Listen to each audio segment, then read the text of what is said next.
Hi, this is our first episode. Thank you so much for watching.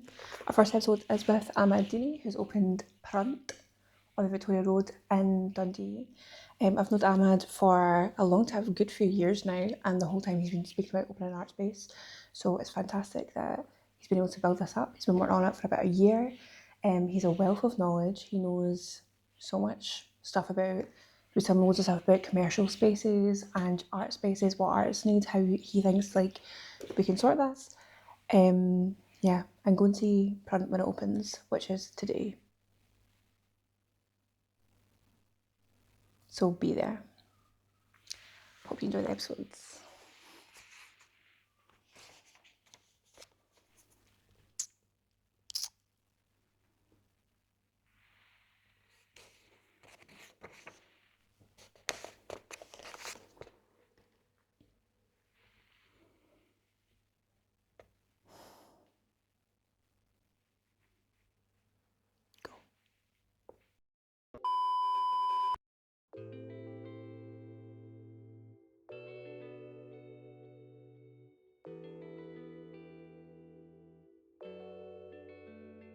What do you see the function of Prunt being? Alright, okay, so essentially it's a showroom space and an art store for artists and stuff, and I create formats as well, so it's all like built from the ground up for grassroots artists to be able to. Now I just now I just feel like I'm not speaking naturally anymore. Do you know what I mean? I'm just speaking like feels like robotic now. Okay, why don't you tell me what you've been doing today and we can go from there. Oh yeah, okay, fair. I don't know what you've been doing today. Well, honestly, today I feel like I've been doing nothing, you know. I feel like that most days, man. Yeah. It's like such a mountain of stuff to do, and you do like two things that you're like, I needed to get these done, then you look at the rest of the mountain and you're like, I have done nothing, man. It took me 8 hours and done nothing. No, I pretty much having one of those days as well. But, I mean, yesterday I got my vinyl on the door for the first time, and I was happy to see that it's fresh and all that. Yeah, so starting to get the vinyls up on the store and all that. Seen you on Google Maps as well? Oh yeah, no, I've been on Google Maps for a couple of months now. I've had people interact with it. I don't know from where, because it's Google, you know. Yeah, anyway. But yeah, hopefully people are keeping tabs and stuff. It's not really, I haven't given much away, which isn't great because I haven't really given much away now that I'm talking like that. But essentially, it's just like a art store I've been working on for like a year, and Prunt's themselves like art formats, archival objects. So essentially, it was this idea of looking at like a HMV kind of / collectible experience for the art world or the primary market. Up and coming artists, you know. Yeah, so essentially they're like formats and stuff, but instead of just being like typical plain prints that don't really give away anything, to like just like strangers like sifting through or something.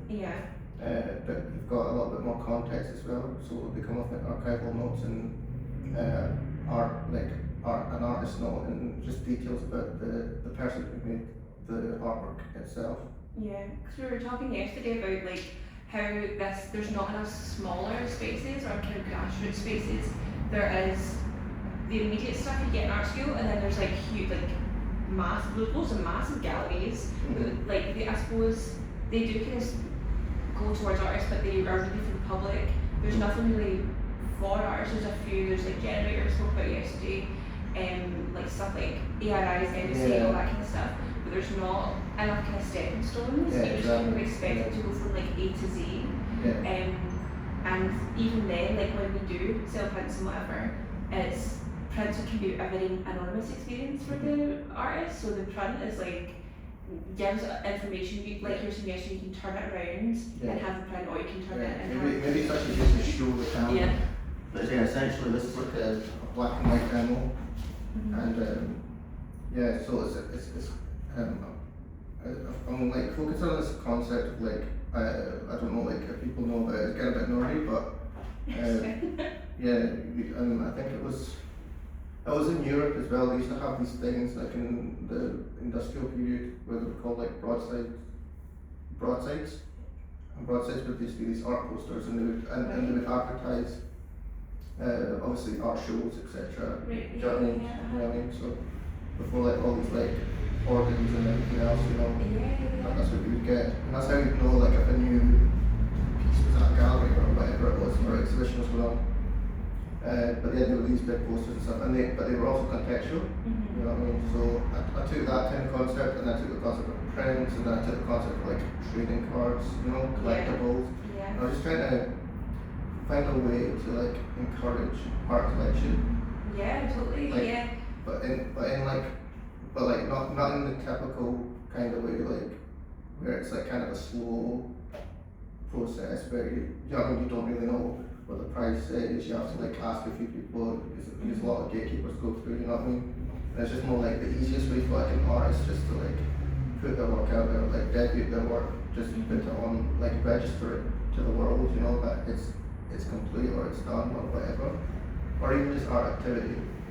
So it doesn't necessarily need to be a finished piece. It could be, I don't know, like a snapshot from an exhibition that you had, or maybe a group exhibition you had with like, because that's a thing that people do, like especially a lot nowadays. You know, they collectivize and they put on their own exhibitions and stuff. So it's just a way to like honor that, but it's like it's a little bit of it's archival in that way. It's a bit like a time capsule, and it's also people could buy these things and obviously frame them quite easily because they're all standard one with this format. Yeah.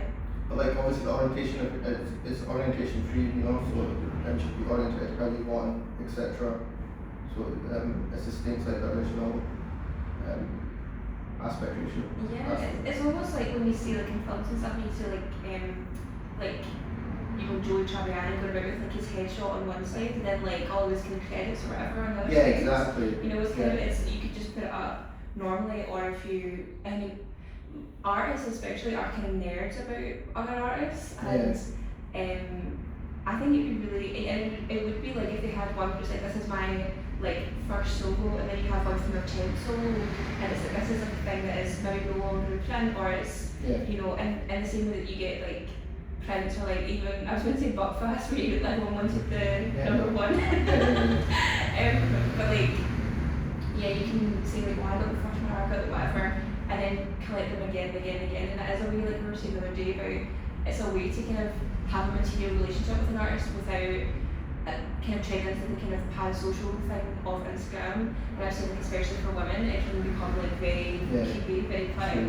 It's interesting having like this is like a middle step for artists, but this is like a middle step for, I suppose, between artists and audience. It's something you can take on without artists potentially having to like give up a bit of their personal life or any of their, you'll have to make kind of personal compromises.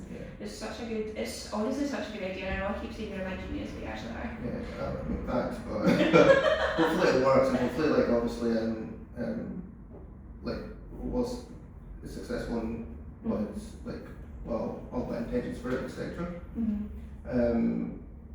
So essentially I thought, I didn't just stop back thinking about obviously the format itself. I thought about how like the discovery experience happened, you know, like do I want these things just plastered up on a wall, or you know, like maybe in like a bookshelf or something like that. So again, I got inspired by like vinyl records as well. So this is kind of what informs like the square kind of aspect. So it's like vinyl covers, etc. And how like, because like I was thinking like back in the day, like today we're like so exposed to like music and everything else, right? So we know even like what might be on the record before you even listen to it, you know what I mean? I mean, I guess back in the day they probably listened to a few songs on the radio, etc. So that's why maybe radio was so powerful back in the days. But like half the time, it's like a bit like when you go into a bookstore, right?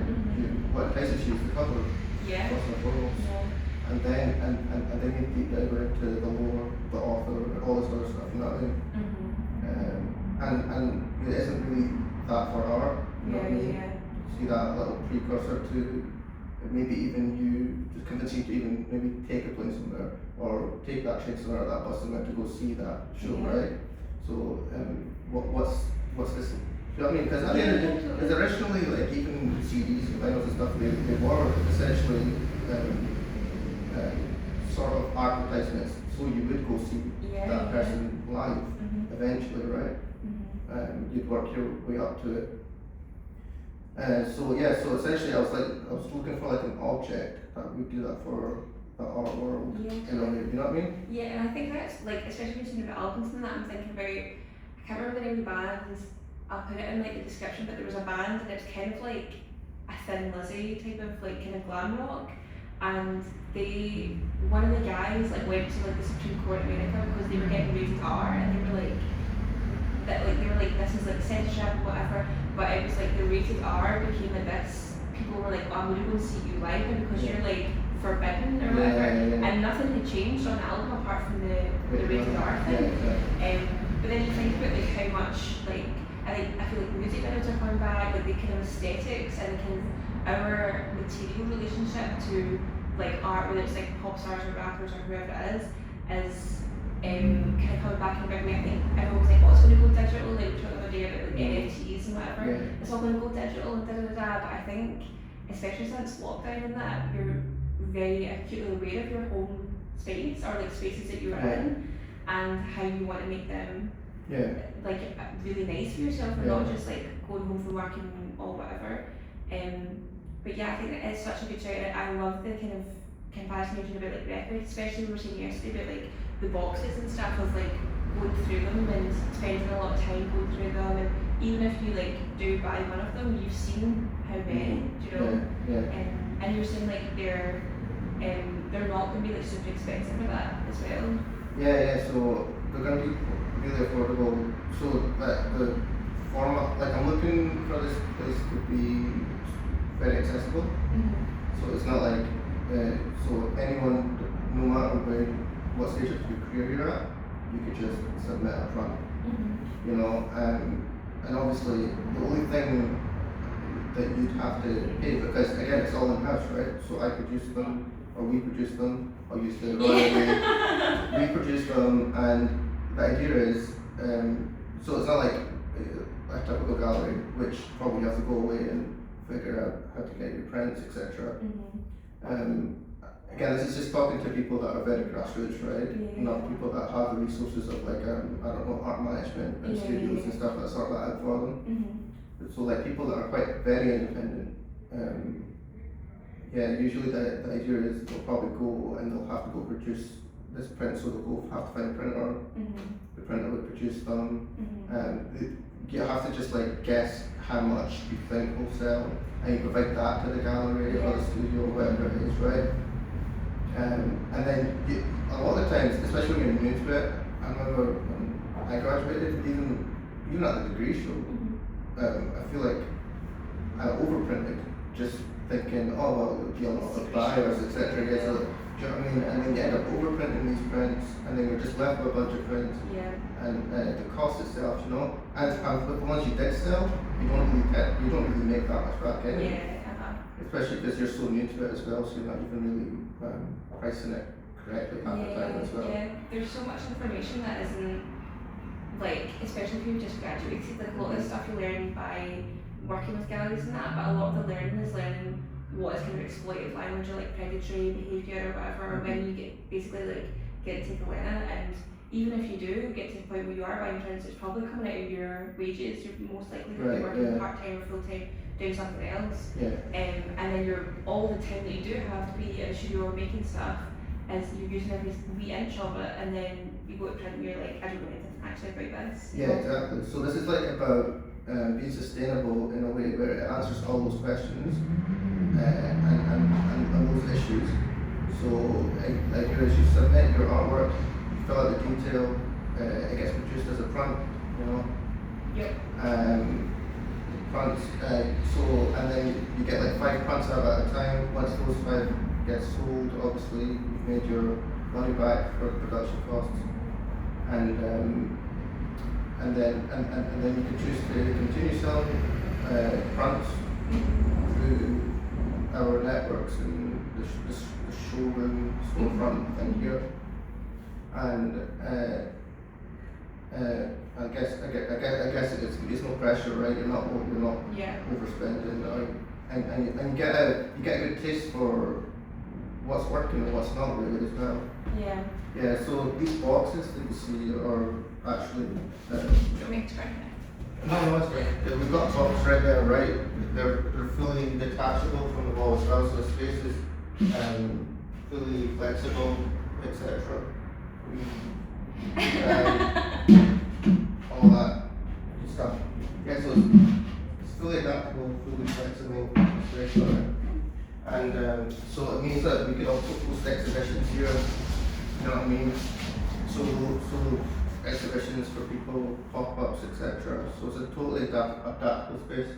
Yeah, and it shows as well, like we were saying this the other day, like it obviously we were in Generator together, and I know that you were talking about this since Generator, and it was just like ages ago, and then you worked on it for a year, and you could tell like every single bit of it is so designed by artists for artists as well, like even making it super adaptable. It's like, and we were talking yesterday like how many artists live in like Hilltown Stobie, and it's like not super Perth Road centric, it's like it's still a really busy bit, but it's not like I suppose in the kind of student-y area. It's more like once you graduate, obviously students tend to come as well. Super accessible. I mean, I think you'll be quite a few advertisements here, but can't forget those guys. I can't forget advertisements. But yeah, just even, and then we were talking yesterday about like how you've like you didn't want it to be white in here, but you also didn't want it to be like you wanted the art to be the thing that is the centre stage. So definitely didn't want it to be like another white cube. But I also, so that this is just the colour choice as well, the palette choice. I didn't want it to be another white cube because obviously you see a lot of those. I mean, I see the logic in a white cube, you know. But then so I wanted to get the benefits of the white cube, so a plain neutral palette. But obviously and then the art to be, or the fronts in this regard. Or even the exhibitions or the pop-ups would be the thing that really like pop, right? I think it's quite a cool earthy neutral palette anyway.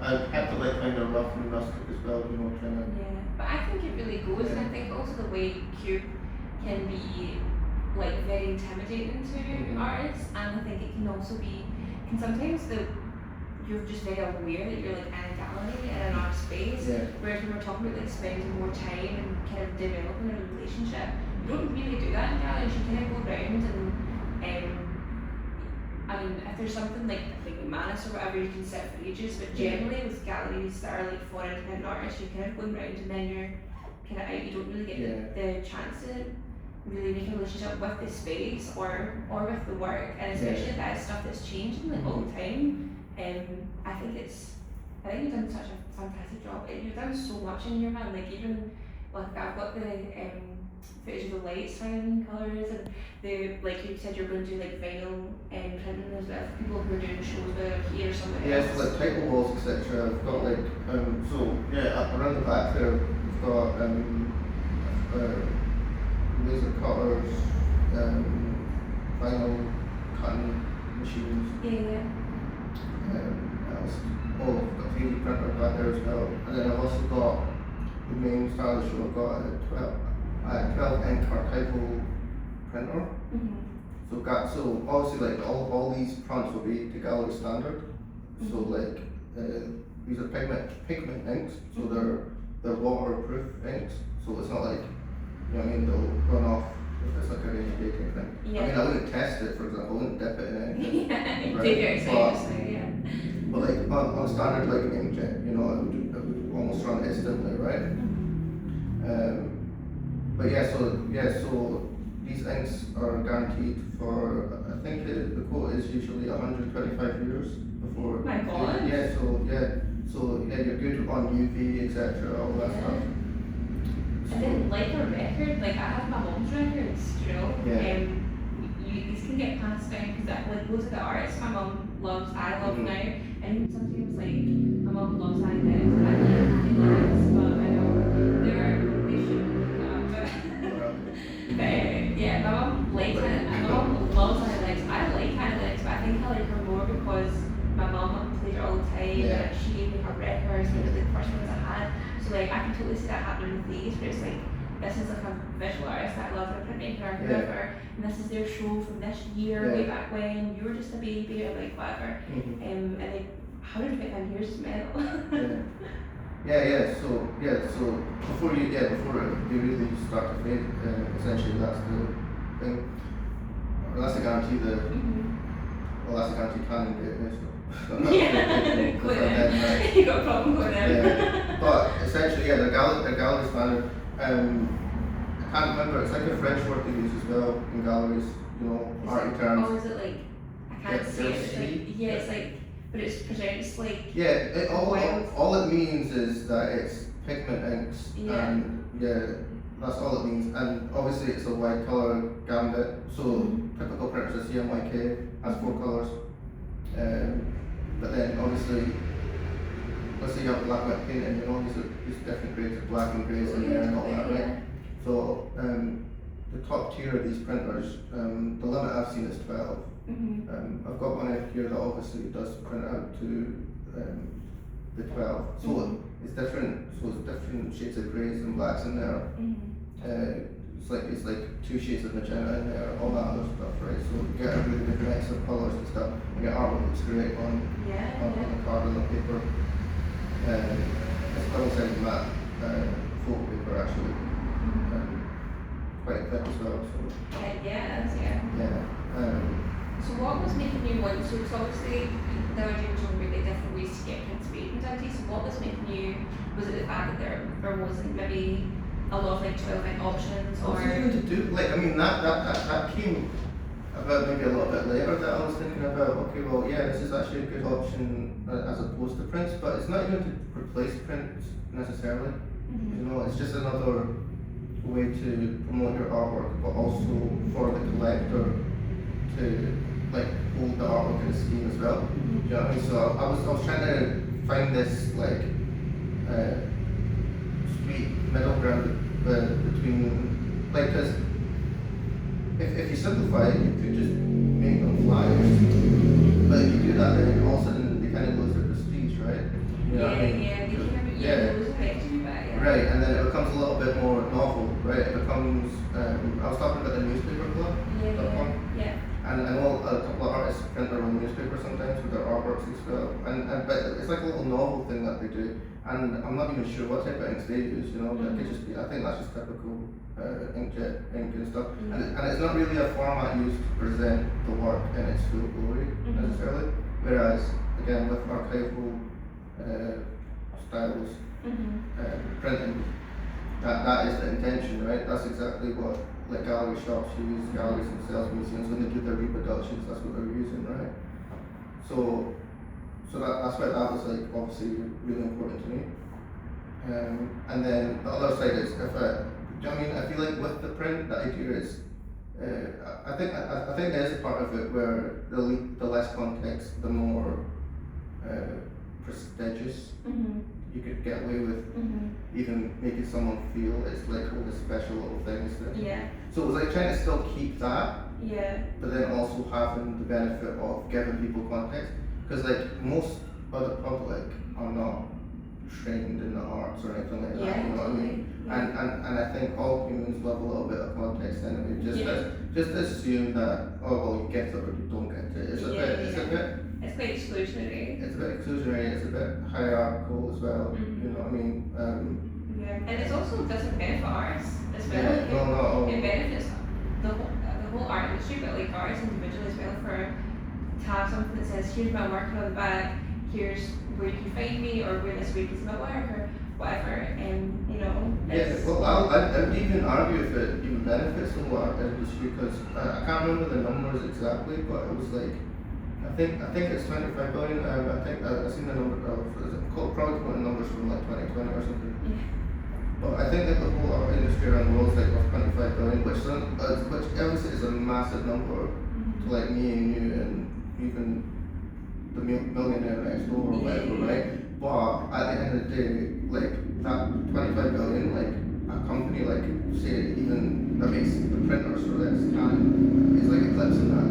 You know what I mean? So it's a bit like how big is it? And it's like the money is really concentrated at the top, got the auction houses and everything else.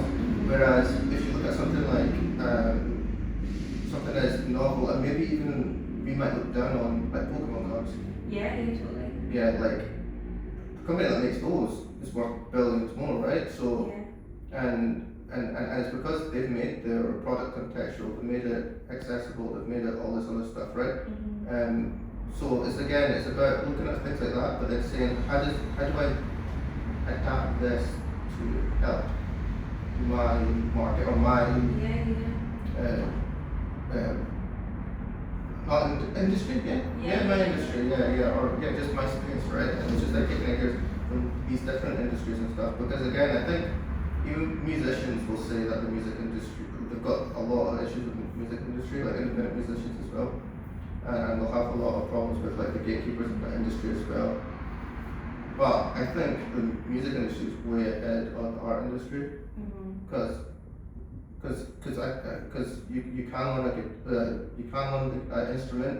You could obviously write songs if you've got the talent, obviously. But then you could walk into a bar and there you go. You've got a platform to at least make some money or. Yeah, totally. And like the skill of, I suppose, in that context, performing to a crowd, controlling that crowd, kind of seeing when it's going to go south, whatever. The same, and you can exhibit in like these in like art school or whatever, when it's like your classmates or your parents, whatever. But when you're in spaces, that's a skill as well of how to, and you find your own balance as well of how like what is my professional like how I want to be, because I know people who go full like pencil skirt and heels and all that, and like I feel like for me, if I didn't paint it wearing that, I'm not gonna like, I'd probably just go in this, do you know what I mean? Like, you're just a person, and that's like I'm really natural for me to be like, like I put on my like styles and be like, even for this podcast, I was thinking, should I show up in a suit? And I was like, this space isn't even like, do you know what I mean? Like, I don't even work here, do you know what I mean? Like, I don't work in Parks and Recreation, whatever it is, I just like. So it's not a TV show, no? No, I think it's like MNCPPC. I got it on eBay years ago because it was like it's I don't know, it's thick but it's not too hot as well. It's kind of, I suppose it's. No, it's because it's also a TV show called Parks and Rec. But I don't think this is from that. I think this is imagine from that'd be really good. I think merchandise of those. I think I got it from a gardener on eBay who was like, fuck the job, it's cool on That's a eBay. good jumper, isn't it? Yeah, it's huge as well. Also, it's matching the walls. Yeah, look at it, neutral tones, and probably just be a floating head. But for exhibiting is a whole skill in itself as well, and how to kind of, even if you had like the shit stage, you want to go and like mingle and all that, and be like, thanks so much for coming, and be able to talk about the work that you've just been making and speaking about for a year, like what you're doing right now. But like being able to kind of do that as a skill. I'm doing it hopefully so nobody else has to. That's all I do. Yeah. But going to your own exhibits and stuff, and like having like a solo as a skill by itself, and because it's, especially if you're independent artist, you're not signed to anybody. You've got to advocate for yourself, you've got to explain it, and you've got to explain it in a way, even though you're going, oh my god, this is the 20th time I've said this today. You've got to be like, no, I love that you asked me the same question. Do you know what I mean? Yeah, exactly. That's all that kind of skill. And where do you learn that? You learn it by exhibiting, or if you're a music person, you learn it by doing gigs and whatever, and kind of, so there is like a maybe thing about talent, and that's kind of a different thing, but like this, where do you get the skills? You get the opportunity, and if the opportunity, that comes from the spaces being there as well, Like I was saying, like one of my best pals is a stand-up comic, and whenever she gets an idea, she can just go to the mic and just do it. Right. And I was like, we can't do that. You've got to wait. Option, right? Yeah, you've got to wait until there's an open call, and probably there's an open call, and it's a free open call, and it's at these very low costs, and it's local, and do you have to post the work, or do you need to get a train, or all this kind of, there's all these steps in between, whereas she's got places in Dundee you can walk to for free, in a format for free, get the feedback that she needs, go back and write, and then go out again when she can as well. You've hit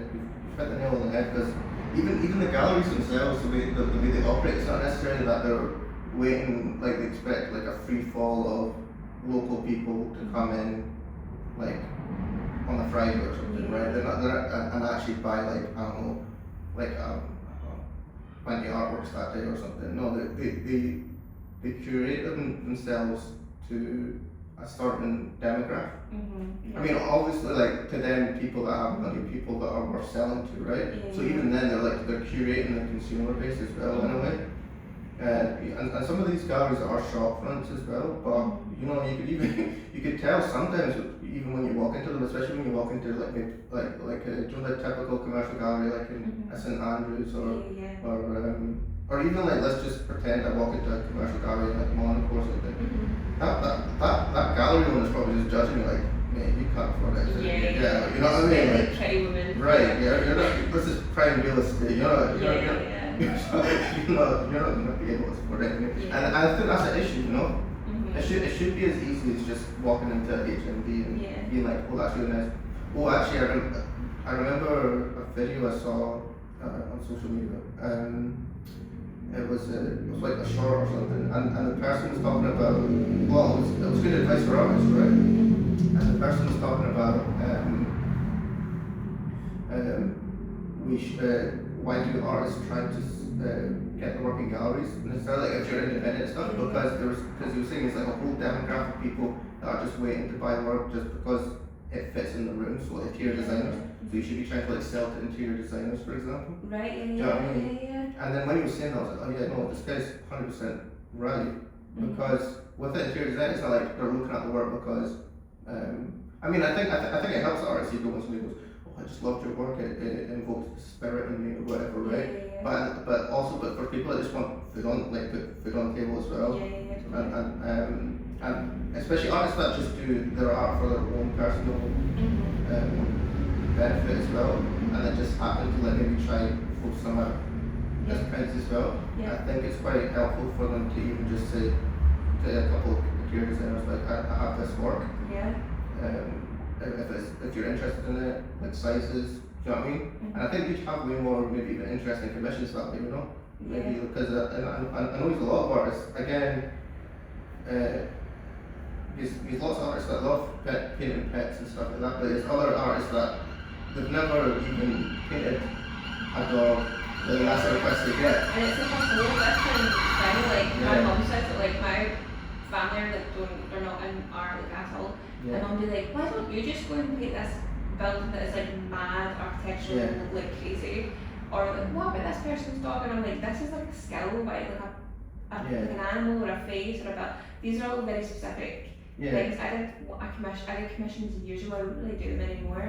But somebody asked for at the last minute because I painted a cat or can I draw a cat, and I was like, yeah. And I was drawing the cat, and she was like, my cat's actually like a bit more cheeky than that, and I was like, this is still image. Because they're really just asking you just to recreate the image in their heads, right? And that's it. It's just too a fine broad. line between like, can you revoke the spirit in me and can I just get a picture of my cat? Do you know what I mean? Like, and it's very broad, so it's like the things, if you're already doing things out of your own vocation, and you just need them out there, obviously a place like Prunt would be great for you. Totally. But then also like aside from that, there is obviously lots of industries and people that would obviously like just the interior industry, you know, even like hotels and stuff. Do you know what I mean? You can always picture hotels if you're an artist and stuff. I know a few artists that have had paintings in hotels that are pretty much grassroots themselves. The opportunity obviously from them as well. But it's just like, and if you're lucky enough to get your painting in there, you know what I mean? Those are big enterprises as well, so they're actually able to compensate you properly. So like there's also, we have it in here and everybody likes it. We've got another hotel, we'll buy one for you. So that's how you just get jobs once you're in that kind of thing. And again, it's easier said than done, right? But there are avenues alternative to the typical try pitch to a gallery. Or when you're pitching a gallery, most of the time you're just pitching to a gallery manager anyway.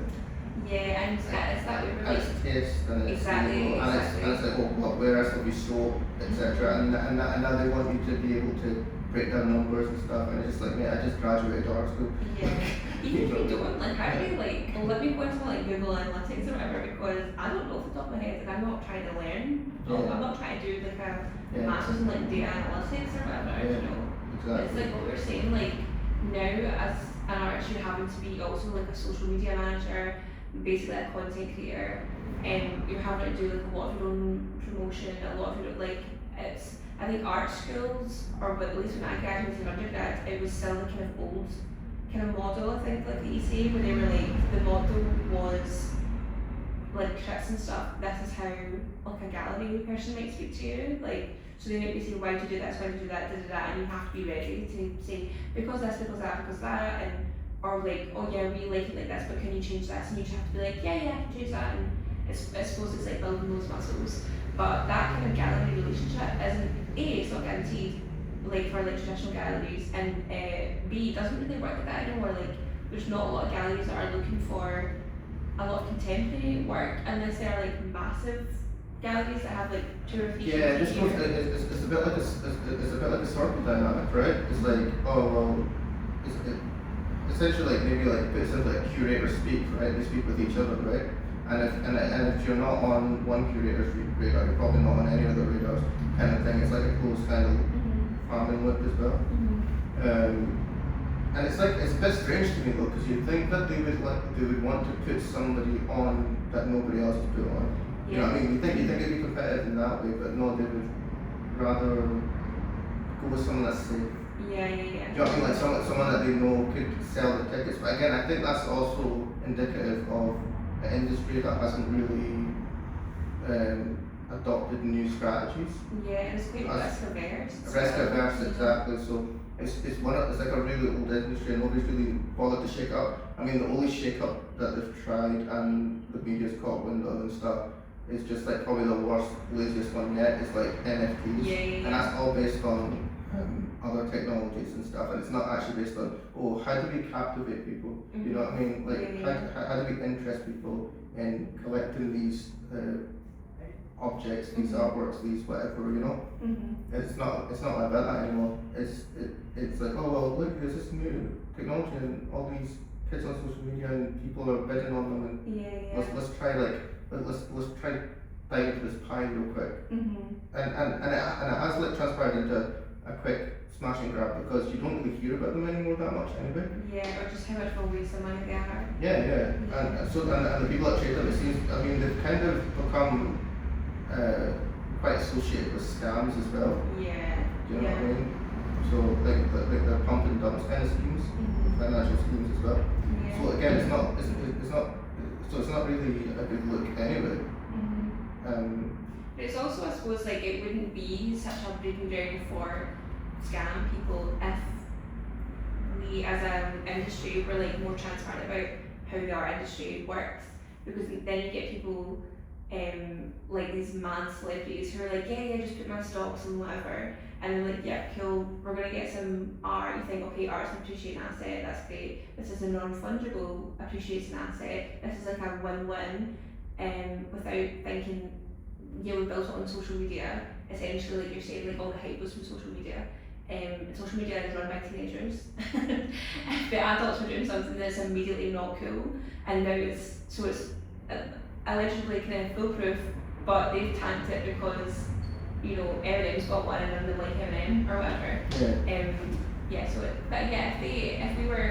If the industry was more transparent, maybe they would have been like, oh, here, there's better pieces to buy or whatever, or we can invest in grassroots artists, you know. Yeah, but I think it's also this idea of like bias towards digital, you know, like everything must become, like, well, this kind of goes back to the, obviously making things tangible and you can feel them in your hand and stuff. It's like, we've got all these senses and we've all just defaulted to like this like flat, smooth screen.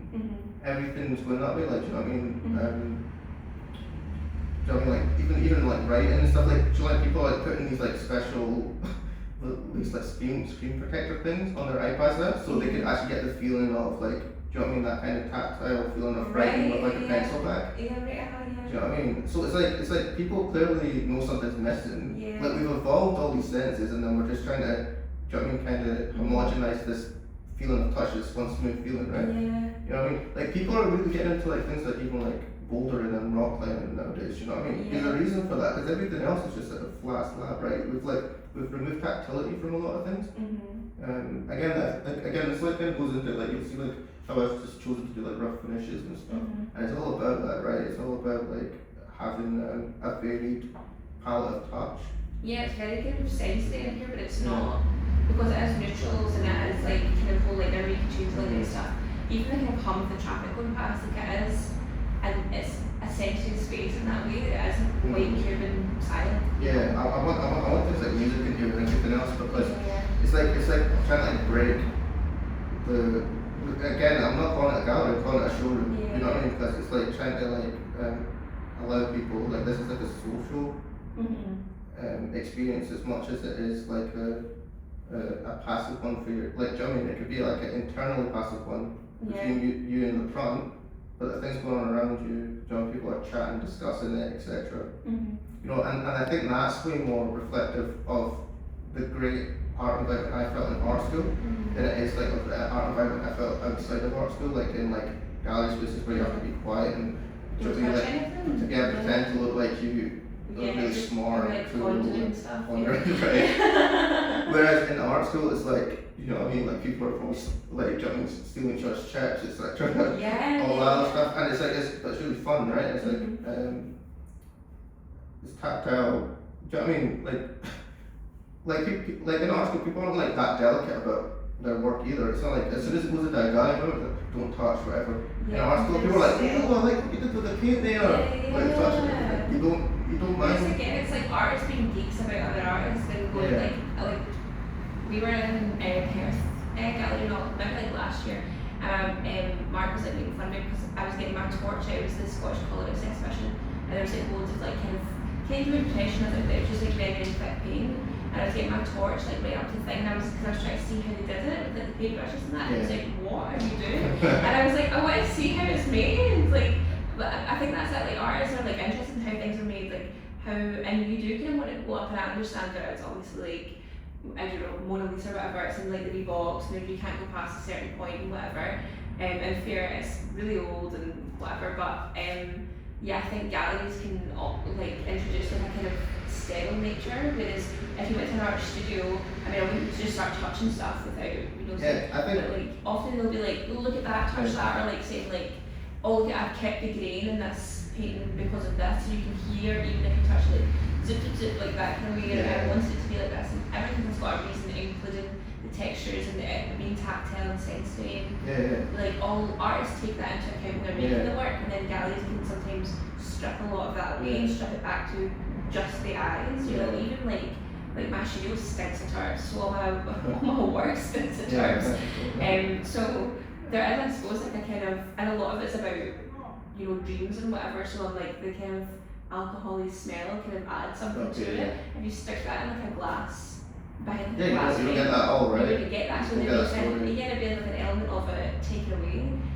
Or even just seeing like I don't know, there's so much that like artists. Even you talking about your work like that, like if you, let's say you got your work was going to be like put up in like a museum, like I don't know, National Galleries or something, right?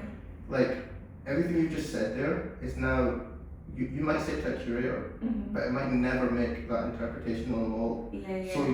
So even if somebody bothers to read it, they probably won't even get that lovely story about the tarp and the alcohol smell and all that sort of stuff, right? And it's like a dynamic where it's got that, like, do you know what I mean? Like you're when you were just saying that, it's just put me in your studio space.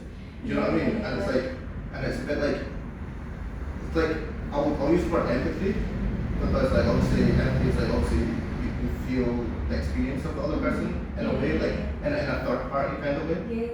You know what I mean? Not in like a sympathetic kind of way, obviously, but it's because you're putting me in your studio space. Because I've never been to your studio space, right? But it's like, do you know what I mean? It's just the way that you tell stories, right? And art is the way to tell stories, right? But like art is the way to tell stories. Totally, and it's like that way where like often I feel like artists and curators have kind of beef, because it's like artists have been like, I've made this from nothing and I've made this whole thing, and then curators go, well, I'll decide what's important about this and I'll decide what bits to show and whatever. And not all curators, there's lots of curators who are like the artist's best friends and kind of like, yeah, we'll do this, we'll do that, da. But I think the higher up you go, the more it does become sterile, the more it does become very controlled. It's because they're sitting there, they're thinking, they're looking at audience data and what works and again, that audience data is really just based off of the environment you've built already. Do you know what I mean? Because like audiences or people in general, because we're just talking about people, again, the saying is they're a product of their environment, right? So if you create an environment where, talking and cameras and everything else is not allowed, then that does impact how they feel about the labels on the wall anyway. Yeah, yeah. Do you know what I mean? And it does become a very individual experience, whereas again, if you went to like an independent show where it's the artist just doing it themselves, or you went to someone's studio or whatever, there's so much talk and it's a kind of group experience. And even if you go to someone's crit, depending on who's in the room, the crit's totally different, the show's totally different day to day, depending on who's there, and it's like a communal experience, because generally speaking, art is either talking about a communal experience, making work about the communal experience, or it's saying this is an individual experience, but you know, this is how I feel, how do you feel about this thing, or whatever. It's kind of, it is like a way of speaking to each other.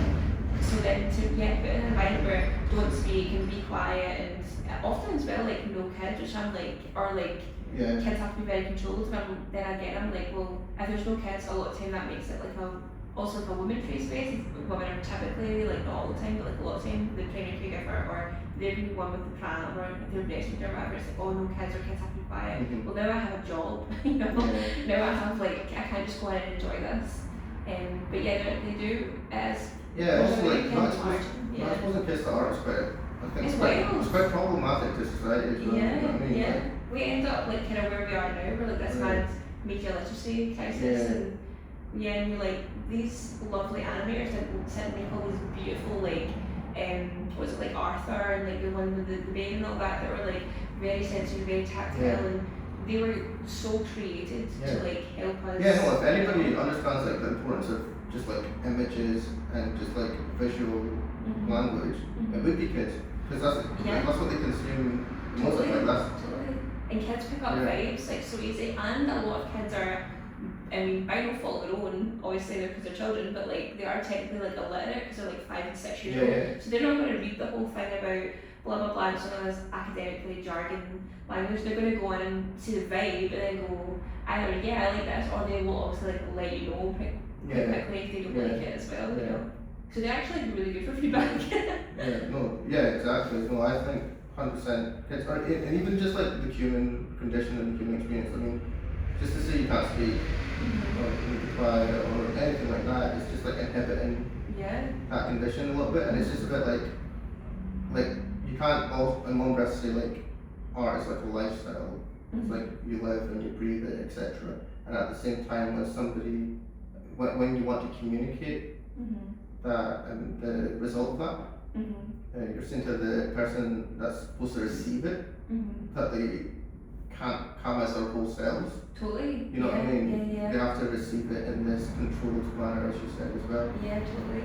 And I suppose if you are like exposed to art through like, you know, if you went to like a school that really values it, or if you went to, if your parents like work in art or work in galleries, whatever, and you've been in galleries since you were a child, and you walk in someone who's like the same age as you, and you both go in the gallery but they're going for the first time, you have such an advantage over, and if galleries, art space in general should be the same experience and the same rules and everything for people who walk in for the first time and people who've been there 100 times, you know, like it shouldn't be. And it's also like if you're walking around with this thing, I need to remember not to speak, not to go on my phone, not to do this, not to do that, you're immediately like, well you just put 10 blocks in front of me, like why would I do this when I could go and you know, eat? Think like the cinema or something, you know, there's rules in the cinema, but it's for, I suppose it's like, it would ruin your experience, you're not going to see the film, and it's I suppose it's as well, it's to very soft place or whatever. No, actually that's really interesting to bring up cinema.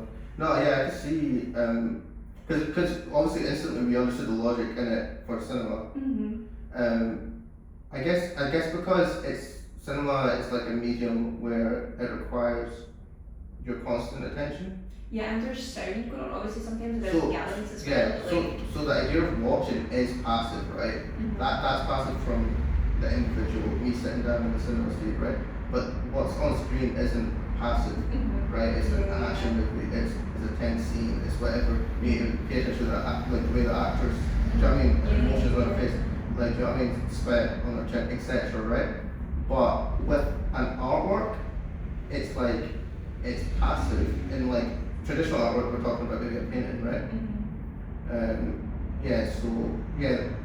The medium itself is kind of it's not a motion medium. It's a still medium, right?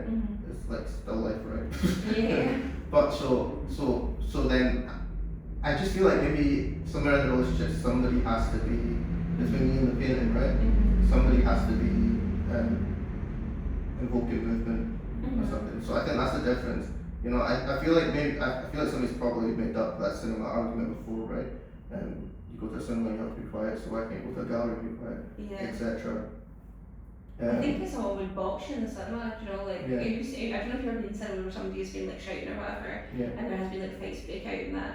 And it's maybe more like cinema is accessible, so it is like more of a, it's also maybe like, the cinema is expensive, right? But it's maybe like more of like a working class experience to go to cinema rather than go to a gallery. Some galleries, like spaces like for shows, paid for shows, are quite reflective of the same price as the cinema. Yeah, totally, but maybe it's like getting more bang for your buck or whatever, maybe because it isn't passive, because I suppose in a gallery it's like you do the work of, I don't know, like going up to people and what is this and how do I feel about this and whatever. Whereas in a cinema it's maybe more, I suppose you could curate a show that was like last show there had like loads of lights and sounds and they were synced up and they interacted with the paintings and different colours would come out depending on what lights were there and whatever. But I think that's also for my kind of hatred of a white cube rather than my like any kind of, oh I'm so clever, I was like I just don't want it to be like this. Whereas cinemas are like, you do need to listen or they're not, I suppose you can put sound in a gallery which is usually in a loop. Cinema's not in a loop where you're going to have to pay again. You can't hear this scene again, you can't just stay, you know. I don't suppose some people do, but like, you're going to ruin it for everybody because it's a communal experience. So it is like, we're all sat here, we're all looking the same way, we've all paid our £18 or whatever it is, we've all been waiting for this, we've all been seeing the hype, we all love these actors or whatever it is, or you know, the story, or if it's like a sequel or whatever, we're all here for this same experience. So when you're quiet and you're not throwing popcorn or whatever, you're kind of respecting the communal experience. Whereas a gallery situation, that is like a very individual experience. So I suppose the rules in a gallery is to protect the individual experience or to kind of shepherd you into having an individual experience. Whereas the rules in the cinema are like equal, it's like to protect the communal ones where everybody's having a good time together. Because it's like in a cinema, if something's funny, you can still laugh. If it's like, so you're still allowed to react. You're allowed to react, but you're just not allowed to be like, oh my god, I went to the shops, you'll never guess, da da da. Whereas, I mean, that's just rude anyway, or to be fair, just shouting about whatever you've done that day. So you're still allowed to react, your reaction is wanted, it's wanted. None of the actors are there, not unless you go to the premiere. Nobody who worked on that film is there, but they've made it for you to react to communally. Whereas, artists, I think, do want that, but a lot of traditional gallery spaces don't. They're like, keep it to yourself. Yeah, and I think that's an issue for sure. And it is these radical spaces that are like, they might have other legitimately radical things. But then, have you ever like went to, like, say, because we've also just both got a lot of our friends, or even friends that have come to shows with us at degree show and stuff, right? So, and it's a bit weird, right? Because sometimes you'll even leave a gallery show. And like, so like, again, that juxtaposition with the cinema, right? When you leave the cinema, you're talking about the movie and saying, oh, that part was so cool, or did you see this bit, or do you know what I mean? Oh, I really like how the director chose this, or whatever, right? And everybody's remembering like little parts, and it's again piecing back that whole image of that movie again.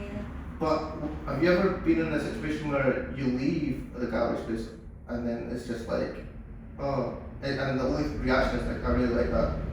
Yeah, or you want to kind of remember, so like even if you do have a big reaction, you're having reaction after reaction after reaction, and you're also kind of bumping. I think it's also maybe something about moving about. Maybe it's, I don't know, because I think cinema you're kind of sat and that's, you can just concentrate on that, whereas in a gallery you maybe bumping into people or whatever. I think that's a good concentration because the film is making you feel emotions, and I think you remember things when there's an emotion attached to it, or even like, or even a sensory thing that's attached to it, or an expression that's attached to it, right? And because the galleries are telling you to keep shut. Shut all that down. You can't even attach like, like, do you know what I mean? If I'm trying to remember that painting, that painting, with the blue hat, I mean, it's probably like, do you know what I mean?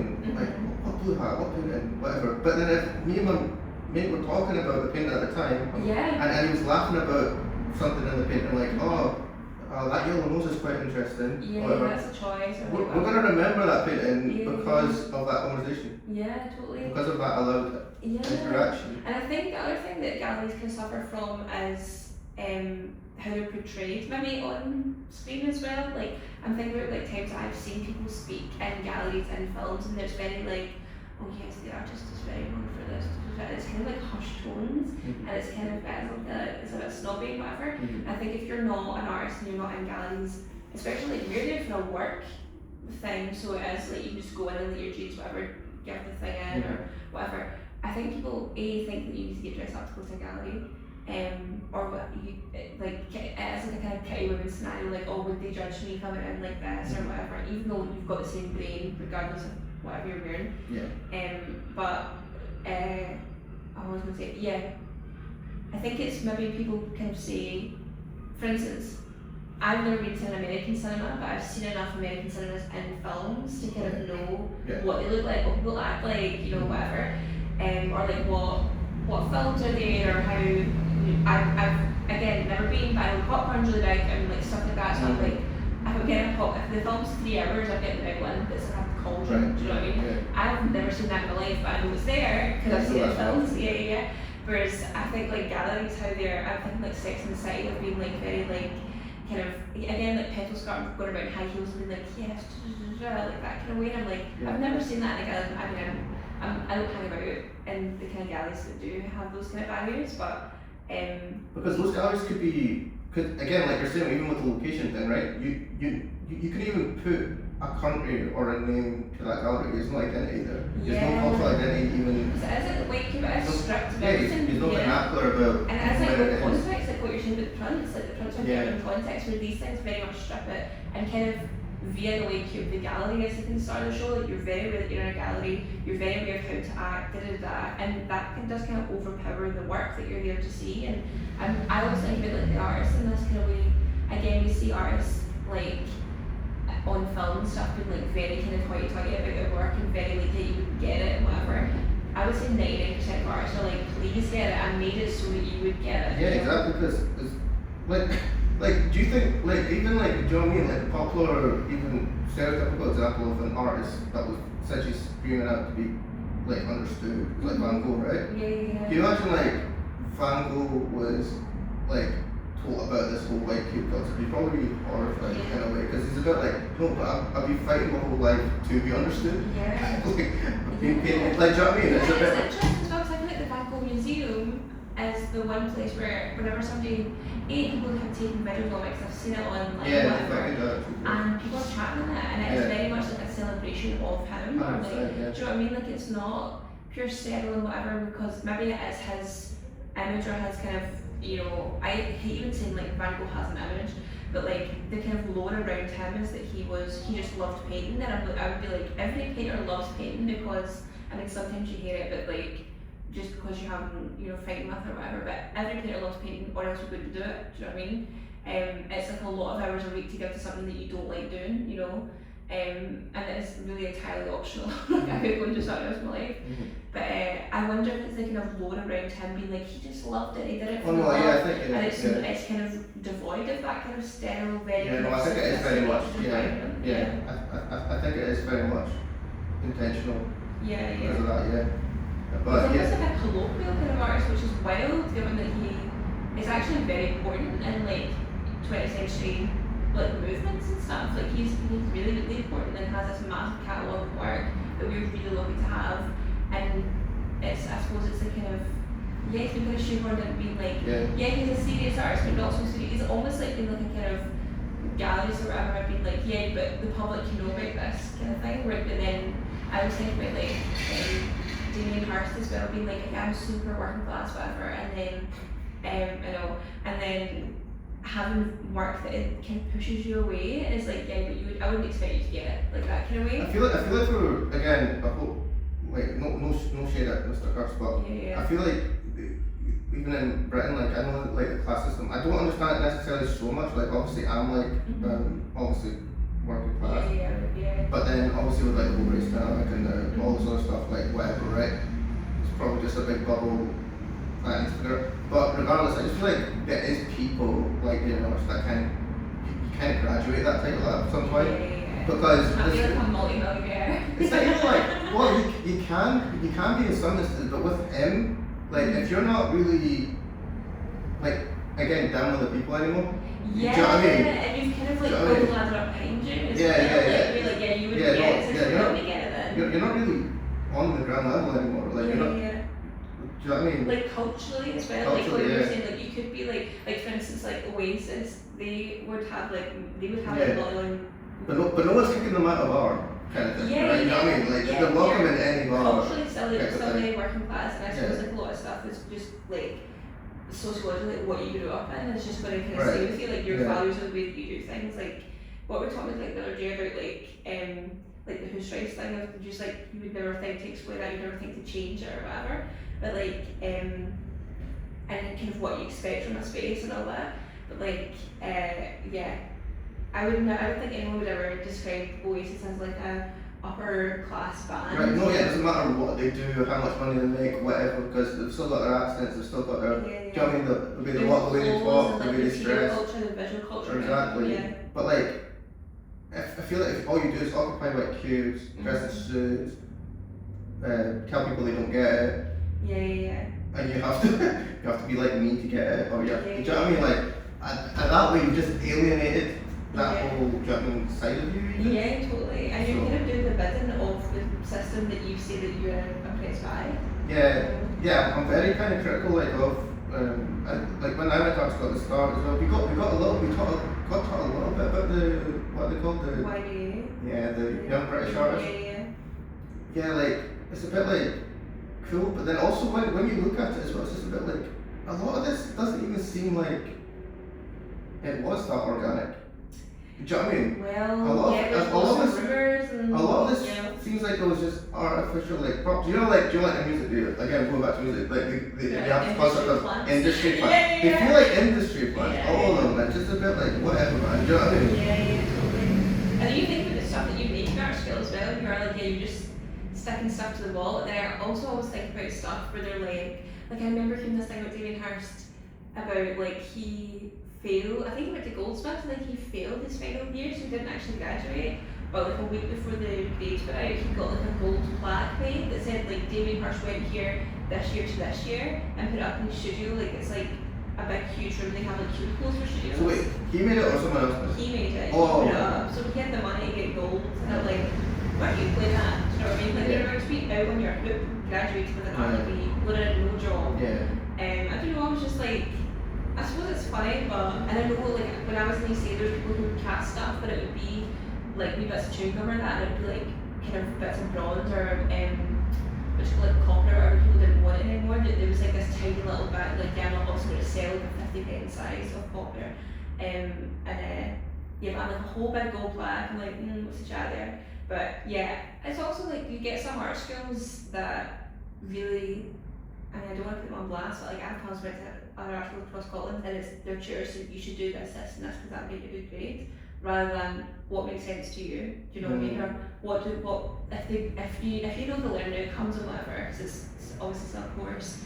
How are you going to meet them within this theme that you're looking at or whatever? Yeah. But it's kind of a bit more, I suppose, like spoon fed or. Yeah, it's like one of those things. Even with like a lot of these like kind of courses that even are quite kind of in trouble now, you know, with like in the new the cuts as well. Mm-hmm. It's a bit like what's the priority here? Is it teaching me how I can take these skills and navigate the world, or is it are you just trying to get me a first, or you try like in regard to your friends, right? Mm-hmm. Or in regard to like a different type of art school, like even in Dundee, we never got that. Yeah. But we didn't necessarily get like this independent kind of practice whilst you're out in the world, right? Mm-hmm. You didn't get like, do you know, it'd be great if you, whilst you were in art school, if you kind of got to run, like shadow run a work placement in a gallery, or actually got a gallery show whilst you're in art school, and you had to work with the gallery manager and stuff.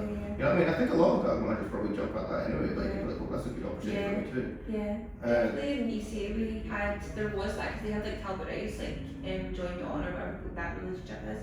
But I remember it being really competitive, and I don't think I was like, I have a job, so like I like work full time, I can't do work experience as well.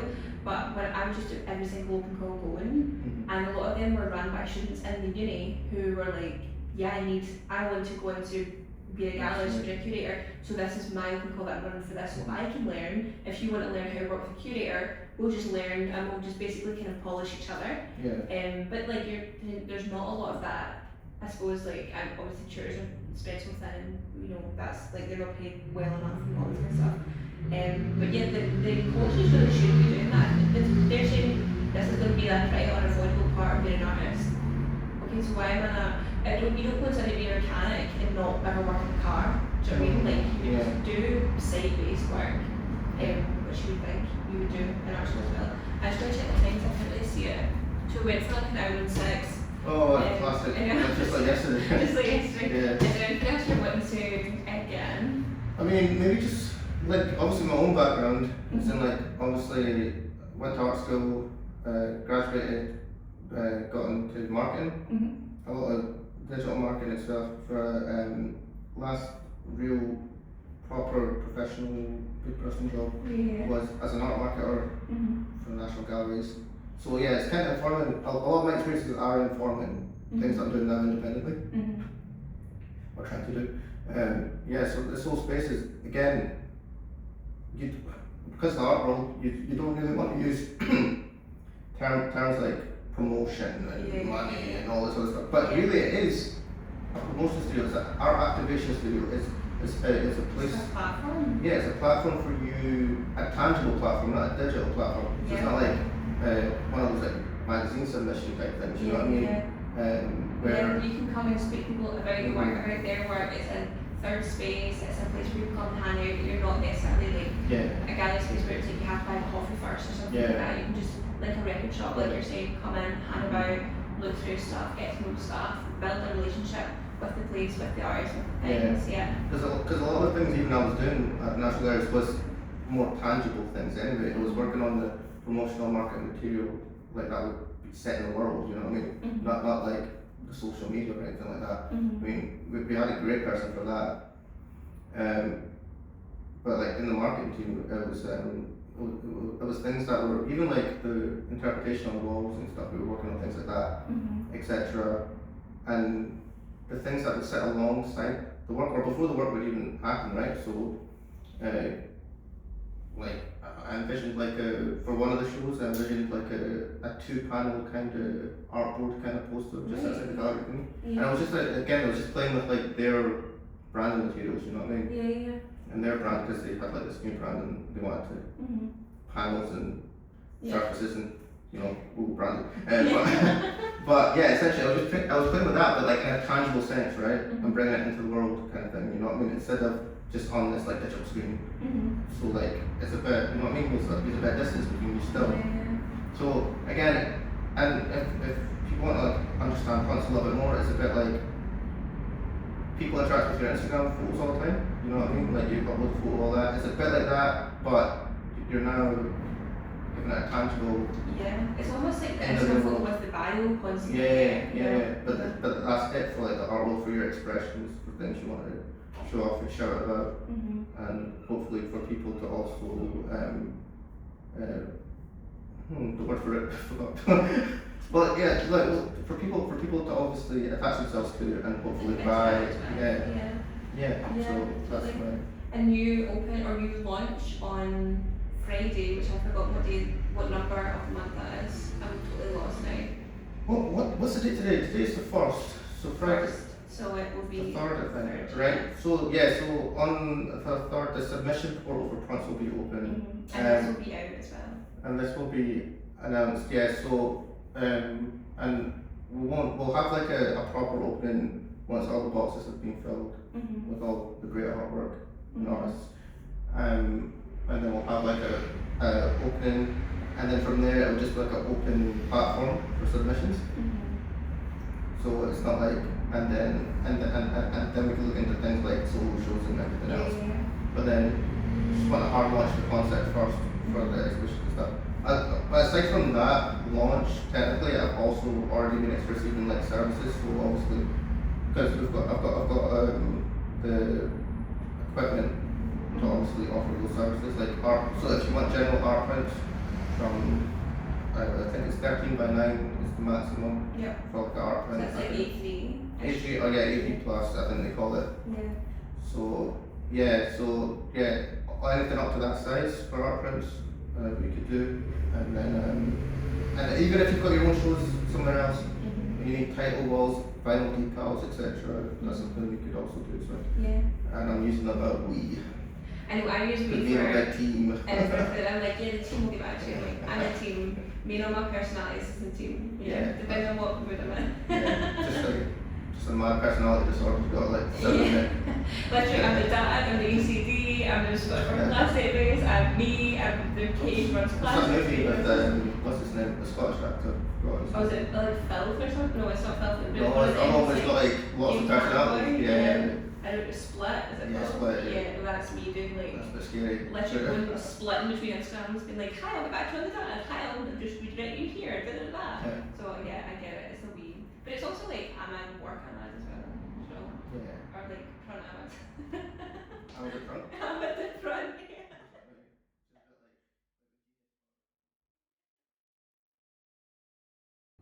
Just whatever colour you like. I'm turning the audio off on this anyways.